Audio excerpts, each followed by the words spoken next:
अस्सलामुअलैकुम जी। Welcome back to my YouTube channel alma mater. उम्मीद करती हूँ आप सब ठीक होंगे।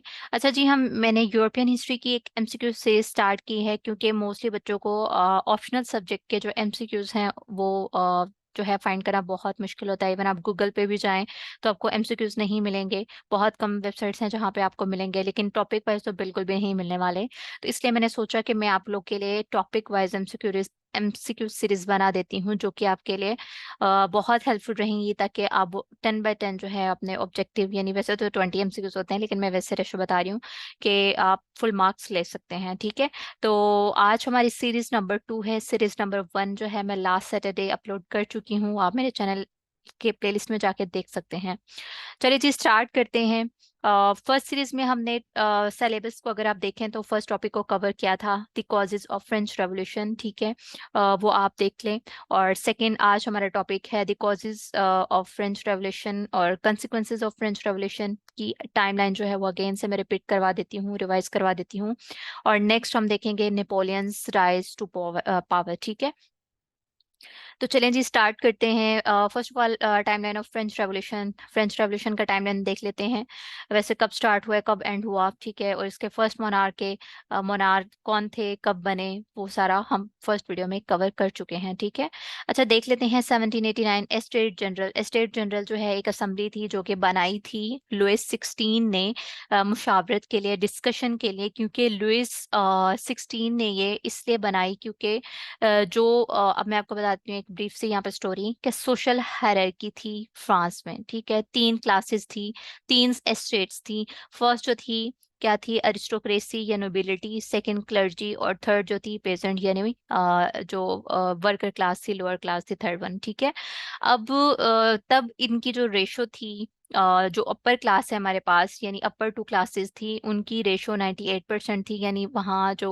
क्लासेस थी वो 98% उन वहाँ लोग थे, और जो लोअर क्लास थी वो 2% थी। ठीक है, लेकिन आहिस्ता आहिस्ता लोगों में जब इंटेलेक्चुअल जो है वो शौर आना शुरू हुआ, ठीक है, या फिर कह लो कि age age of enlightenment start हुई 16वीं सदी में, तो क्या हुआ कि लोगों ने सोचना शुरू कर दिया कि ये कौन होते हैं, किन्होंने इनको मुंतखब किया है हमारे ऊपर, कि ये हमारे किंग बने और हम पे रूल करें।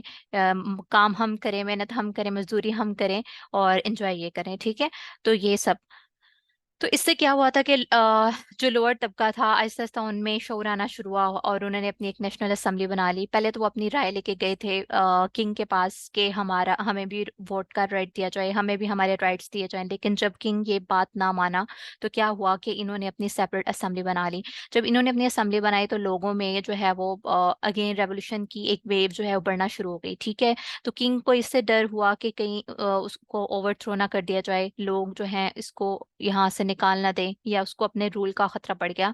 तो उसने ये स्टेट जनरल असेंबली बनाई थी। ठीक है, जो कि ऑलमोस्ट कहते हैं कि 150 से 175 साल बाद ये एक स्टेट असेंबली जो है वजूद में आई थी 1789 में। ठीक है, अच्छा जी, 1789 टू 91 क्या हुआ, ये नेशनल असेंबली बनाई, जिसको नेशनल कॉन्स्टिट्यूंट असेंबली भी कहते हैं, जिसने फेडरलिज्म यानी मोनार्की जो थी उसको, उसके रूल को खत्म किया। ठीक है, फिर है जी 1791 टू 92 क्या हुआ, लेजिस्लेटिव असेंबली बनाएगी जिसने ऑलमोस्ट 1 ईयर रूल किया।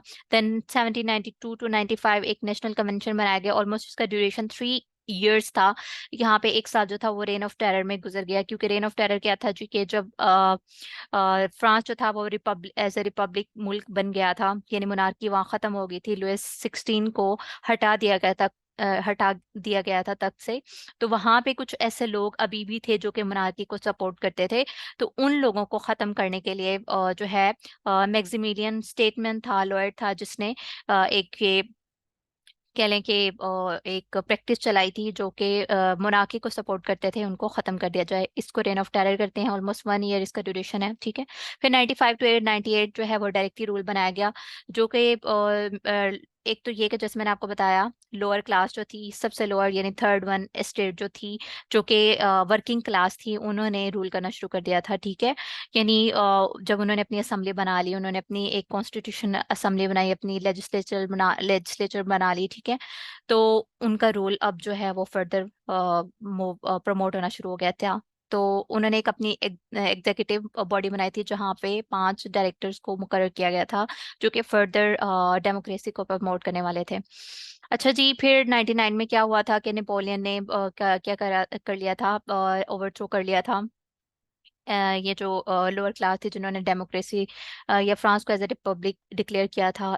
नेपोलियन ने वहां आके मोनार्की अगेन जो है वो स्टार्ट कर दी 1799 में। फिर क्या हुआ, यहाँ पे एक और मैं आपको इन्फॉर्मेशन मजीद ऐड कर देती हूँ। इनका नेशनल एंथम आपने देख लेना है मोनार्क का, सॉरी फ्रांस का जो है नेशनल एंथम ला मार्सिलीजे, जो कि लिखा था क्लोडी डी लिसले ने, ठीक है। और नेपोलियन जो था उसने क्या किया था, डायरेक्टरी रूल जो था उसको ख़त्म किया और वहाँ पे 3 कंसोलेट जो है वो बना दिए गए, एस्टेब्लिश कर दिए, यानी 3 बड़े लीडर, ठीक है। जब नेपोलियन ने ओवर थ्रो किया, मोनार्की अगेंस्ट बनाई 1804 में, ठीक है। ये अब ड्यूरेशन है 1804 का।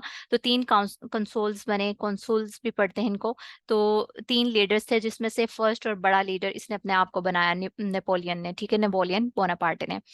अच्छा, फिर हम देख लेते हैं ये जैसे मैंने आपको बता दिया, ठीक है। फिर यहाँ पे बोरबोन मोनार्की, बोरबोन मोनार्की जो 1815 में अगेन से जो है वो रिस्टोर्ड होगी। अब ये बोरबोन मोनार्की क्या थी कि जैसे लुइस 16 था, ये लुइस 15, उन्होंने अपनी मोनार्की में क्या किया हुआ था, यानी जो अपर क्लासेस थी, 3 स्टेट थी ना, जैसे मैंने आपको बताया, फर्स्ट सेकंड थर्ड, जिसमें फर्स्ट वाली क्या थी, अरिस्टोक्रेसी और नोबिलिटी, सेकंड वाली वन जो थी क्लर्जी थी, और लास्ट वन क्या थी, पेजेंट थे, वर्किंग क्लास थी। तो उसमें जो अपर वाली क्लासेस थी उन्होंने अपना रूल कायम किया हुआ था, यानी जो हेड था, मोनार्क था, वो सिर्फ और सिर्फ अपनी आसाइशों के लिए, अपने आराम के लिए ही वो जो ओवरऑल पूरे स्टेट के टैक्सेस थे उनको यूज करता था, ठीक है। सिर्फ और सिर्फ अपना रूल जो है वो जो है पूरी स्टेट पे दूसरे लोगों पे चला रहा था, ठीक है। उनकी कुछ भी नहीं सुनी जाती थी। उनको ना ही वोट का हक था, ना उनके राइट्स के बारे में कोई बात करता था, ना खड़ा होता था, ठीक है। महंगाई दिन ब दिन बढ़ती जा रही थी, तो उसको कहते हैं बोरबोन मोनार्की, ठीक है। अच्छा, अब हम देख लेते हैं इम्पैक्ट्स ऑफ फ्रेंच रेवोल्यूशन, यानी फ्रेंच रेवोल्यूशन जब आया, ठीक है, फ्रेंच रेवोल्यूशन जब हुआ तो उसके बाद क्या इम्पैक्ट्स हुए कि मोनार्की ज़ाहिर है खत्म होगी। फिर एक कॉन्स्टिट्यूशनल गवर्नमेंट बनाएगी जिसके प्रिंसिपल्स थे लिबर्टी, इक्वलिटी, फ्रेटर्निटी और कंसेप्ट ऑफ रिपब्लिकनिज्म। और देन ये आप देख लीजिएगा जो चीज़ें ऊपर बता चुकी हूँ।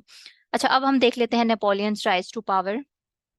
नेपोलियन राइज टू पावर, अब इसमें हम सबसे पहले ऑलमोस्ट कह लें कि बायोग्राफी देखेंगे नेपोलियन की, नेपोलियन बोनापार्टे की थोड़ी बायोग्राफी देखेंगे, और उसके बाद हम देखेंगे कि एज ए मोनार्क जो ये फ्रांस पे इसने रूल किया, ठीक है, वो इसको मोनार्की कैसे मिली, इसको क्या क्या जो है वो सामना करना पड़ा, कौन कौन सी इसने जंगों में पार्टिसिपेट किया या जंगें लड़ी यूरोप के बाकी मोनार्कीज के साथ, ठीक है। तो वो देख लेते हैं। नेपोलियन जो है ये कहाँ पैदा हुआ, एक नोबल फैमिली में पैदा हुआ, जीसीयू में, और 15 अगस्त 1769 को हुआ, आइसलैंड ऑफ कॉर्सिका में, जो कि एक फ्रेंच टेरिटरी थी। और 9 साल की उम्र में इसे एक मिलिट्री स्कूल में भेज दिया गया जो कि ब्रायन शैम्पेन में थी। फिर इसे जो एक पेरिस की मिलिट्री एकेडमी है वहां पे एडमिट करवा दिया गया, जहाँ पे इसने स्पेशलाइजेशन की आर्टिलरी में, मतलब शुरू से ही फर्स्ट डे से ही इसे मिलिट्री ट्रेनिंग दी गई। ये एक बहुत जो है बड़ा और स्ट्रॉन्ग जो है जनरल मिलिट्री सोल्जर रहा है, और इसने एक तारीख कायम की थी अपनी, कह लो कि जो इसने जंगें लड़ी अपनी बहादुरी की वजह से। अच्छा, 16 ईयर की एज में इसे अपॉइंट किया गया लेफ्टिनेंट ऑफ आर्टिलरी, ये जो तोपें होती हैं उनमें इसने स्पेशलाइजेशन की थी, तो उसका लेफ्टिनेंट बना दिया गया वेलेंस में, ठीक है। और देन हम देख लेते हैं यूरोप में जो बाकी मोनार्कीज थी, यानी Russia, Spain, Prussia, Austria, great Britain और फ्रांस। फिर हम देख लेते हैं डिक्लेरेशन ऑफ पिलनिटीज, यानी जब आपको पता है कि फ्रांस में क्या हो गया था, मोनार्की खत्म हो गई थी, ठीक है।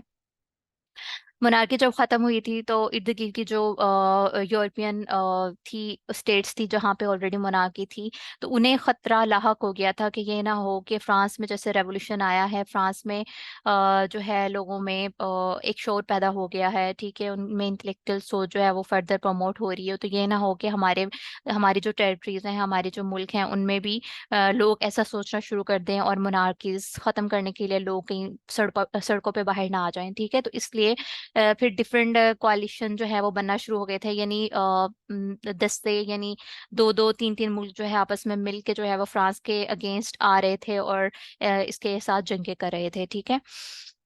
अच्छा जी, हाँ, यहाँ प्रूशिया और ऑस्ट्रिया ने एक कोalition बनाई थी फ्रेंच अगेंस्ट फ्रेंच के फ्रांस के दरमियान। ठीक है। और वहां पे फ्रेंच मोनार्की को रिस्टोर करने की कोशिश की। फिर है जी सेज ऑफ टोलोन। इसमें क्या था कि जो फ्रांस में, जैसे मैंने आपको बताया कि अभी भी ऐसे लोग थे जो कि मोनार्की को सपोर्ट करते थे और वो चाहते थे कि यहाँ पे फ्रांस में मोनार्की आए। तो वो लड़ रहे थे रेवोल्यूशनरी फोर्सेस के साथ, जिन्होंने रेवोल्यूशन जो लेके आए थे उनके अगेंस्ट लड़ रहे थे। फिर इटालियन कंपेन्स हुई थी कुछ, जो कि इनके अपडेट देख लें कि वो वॉर्स कभी 1792 टू 1802 में। ठीक है। एक ये कॉन्फ्लिक्ट और सीरीज ऑफ कॉन्फ्लिक्ट्स थे जो कि लड़े गए नॉर्दर्न इटली में। किन दो मुल्कों के दरमियान, फ्रांस की जो रेवोल्यूशनरी आर्मी थी उनके, और जो कोalition था ऑस्ट्रिया रशिया का और सार्डिनिया का, और फर्दर जो इटली की स्टेट थी उनके दरमियान और फ्रेंच के दरमियान। ये एक कह लो कि सीरीज ऑफ कॉन्फ्लिक्ट्स थे जो कि लड़े गए, और उनका ड्यूरेशन है 1792 टू 1802।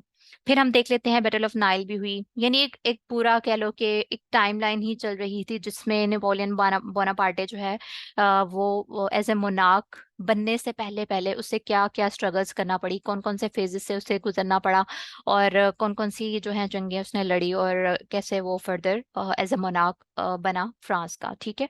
तो वो हम देख रहे हैं। फिर है बैटल ऑफ नाइल, जो कि जिसको अबूकिर बे भी कहते हैं, बैटल ऑफ अबूकिर बे, जो कि लड़ी गई 1798 को। फर्दर आप इसको देख लीजिएगा डिटेल। देन है कूप ऑफ 1819 ब्रूमेयर 1799, इसकी एग्जैक्ट डेट आप देख लीजिएगा। फिर है जी हमारे पास नेपोलियनिक कोड। अब जब नेपोलियन जो है एज ए इसने डिक्लेयर किया एज ए एम्परर खुद को फ्रांस का 1804 में, तो इसने एक सिग्निफिकेंट इसकी जो सिग्निफिकेंट अचीवमेंट थी वो ये था कि इसने एक नेपोलियनिक कोड अपने नेम से बनाया था, जिसमें सबको जो है वो इक्वलिटी दी जाएगी। इसने ये इम्प्लीमेंट किया था, और ये एक बहुत कह लो कि इन्फ्लुएंशियल मॉडर्न लीगल सिस्टम समझा जाता था। फर्दर फिर हम देख लेते हैं वही एज ए डिक्लेयर्ड इसने किया एज ए क्राउन प्रिंस। फिर अगेन इसने जो यानी नेपोलियन ने जो, जैसे मैंने आपको बताया कि बहुत इसने स्ट्रगल की है एज ए मोनार्क बनने के लिए, तो इसकी एक टाइमलाइन है जो हम देख रहे हैं। तो नेपोलियन ने बहुत सी मिलिट्री कैंपेन्स भी की अपनी एक्सपेंशन को मजीद बढ़ाने के लिए दूसरे मुल्कों के साथ। तो ये मैंने शॉर्ट सा पैराग्राफ ऐड किया, इसको देख लीजिएगा। देन फिर डाउनफॉल कैसे हुआ नेपोलियन का। नेपोलियन के डाउनफॉल की रीज़न ये है कि इसमें एक था peninsula war in Spain, Russian campaign, six coalition form by various European nation, और देन है जी